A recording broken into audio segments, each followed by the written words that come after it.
Olá, seja bem-vindo. Nós estamos ao vivo e chegamos naquele nosso horário de sempre, 10 horas em ponto pelo horário de Brasília. Pois é, chegou a hora de você se atualizar e ficar por dentro das notícias do Brasil e do mundo desta quinta-feira.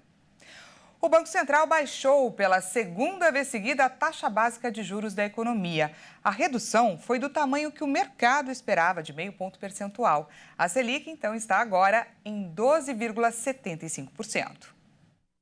O Comitê de Política Monetária, o Copom, do Banco Central, reduziu a taxa Selic para 12,75% ao ano. O anúncio foi feito no começo da noite desta quarta-feira. O corte de 0,5 ponto percentual já era esperado pelo mercado financeiro. O Copom considerou que houve uma evolução do processo de desinflação. O órgão reiterou que continuará a promover reduções na mesma intensidade nos próximos encontros. Esse foi o segundo corte seguido na taxa básica de juros, que começou a recuar em agosto deste ano. De março de 2021 a agosto de 2022, o Copom elevou a Selic por 12 vezes consecutivas, em um ciclo de aperto monetário que começou em meio à alta dos preços de alimentos, de energia e de combustíveis. De agosto do ano passado a agosto deste ano, a taxa foi mantida em 13,75% ao ano.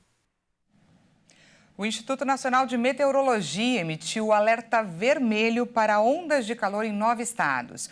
O aviso do órgão significa grande perigo por conta das altas temperaturas.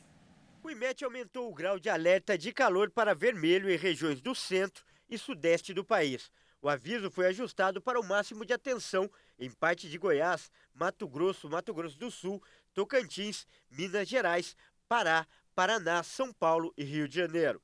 Os alertas vermelhos são os mais graves e indicam o risco de grandes danos, acidentes e preparação para medidas de emergência. Com isso, o IMET só emite alertas vermelhos em acordo com a Defesa Civil Nacional.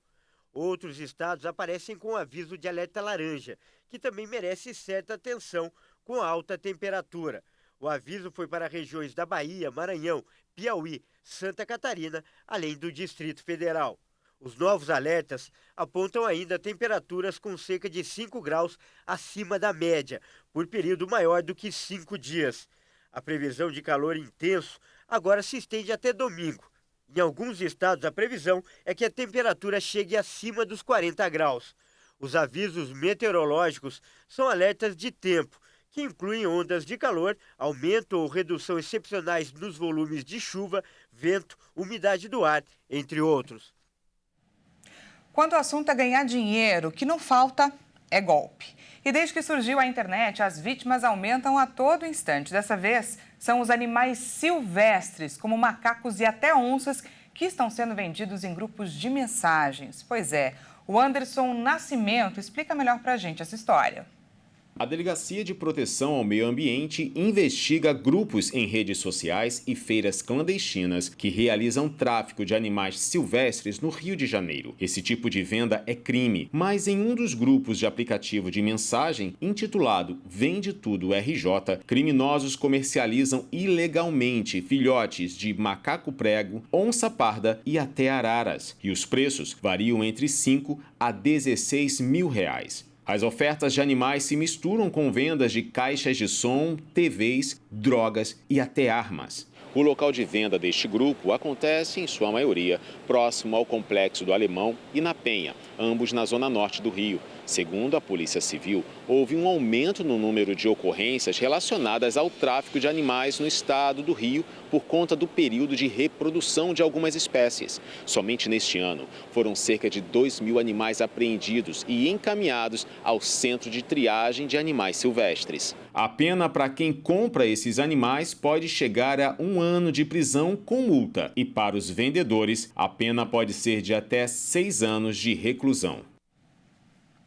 E agora vamos de destaque internacional. Um dia após o início do cessar-fogo, o governo do Azerbaijão e os separatistas armênios de Nagorno-Karabakh iniciaram negociações de paz nesta quinta-feira. Um balanço dos separatistas informa que a operação Relâmpago das forças militares azerbaijanas deixou pelo menos 200 mortos e 400 feridos. O governo do Azerbaijão e os separatistas armênios de Nagorno-Karabakh iniciaram negociações de paz nesta quinta-feira. O processo começa após a Operação Relâmpago das Forças Militares de Baku, que deseja estabelecer o controle efetivo sobre o território do Cáucaso, que já foi cenário de 2 guerras.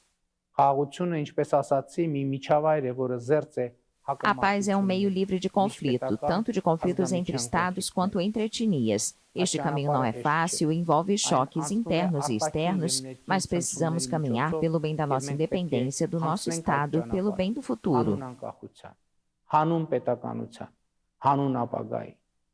A Rússia tem soldados de uma força de manutenção da paz neste enclave montanhoso do Cáucaso, que fica dentro das fronteiras internacionais do Azerbaijão, mas é controlado em boa parte por separatistas armênios, desde um conflito no início dos anos 1990. O Azerbaijão iniciou a operação militar no enclave na terça-feira e anunciou vitória 24 horas depois. O balanço mais recente, divulgado pelos separatistas armênios, indica que pelo menos 200 pessoas morreram e 400 ficaram feridas. A Rússia também anunciou as mortes de 2 soldados, que estavam em um veículo atingido por tiros. Encurralados pelas tropas de Baku, os separatistas armênios aceitaram assinar um cessar-fogo e participar das negociações sobre a reintegração efetiva da região ao Azerbaijão. E 67 países assinaram nesta quarta-feira o Tratado de Proteção do Alto Mar. O objetivo é salvar ecossistemas marinhos vitais para o planeta. A expectativa é que o texto entre em vigor em 2025. Esse pacto tem o objetivo de salvar ecossistemas marinhos vitais para o planeta. A expectativa é que o texto entre em vigor em 2025. Estados Unidos, Austrália, Reino Unido e França estão entre os signatários. Após negociações árduas, o texto foi adotado formalmente por consenso em 19 de junho, apesar do distanciamento da Rússia do tratado. O alto mar começa onde acabam as zonas econômicas exclusivas dos países, que vão no máximo a 200 milhas náuticas, cerca de 370 quilômetros das costas, e não pertence a nenhum país. Apesar de representar quase metade do planeta e mais de 60% dos oceanos, durante muito tempo o alto mar foi ignorado na batalha ambiental, ao contrário das zonas costeiras e de algumas espécies emblemáticas. A principal ferramenta do novo tratado é a criação de zonas marinhas protegidas nas águas internacionais. Essa edição fica por aqui. Muito obrigada pela sua companhia. E como a notícia não para aqui na Hit, daqui a pouco o Kleber Werneck volta com mais informações dessa quinta-feira para você, às 11 horas. Não perca, até mais.